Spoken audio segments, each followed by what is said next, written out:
Pagkakuha ng tiyempo, kumilos na ang mga intel operatives ng Antipolo Police sa isang bahagi ng lungsod. Hindi naman nakatatakbo. Hindi ako tatakbo. May anak lang ako.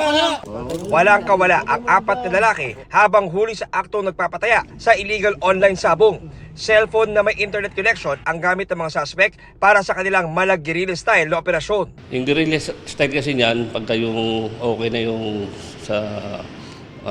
sa isabong, may may video na. Ngayon magko-collect na sila, magpapataya na.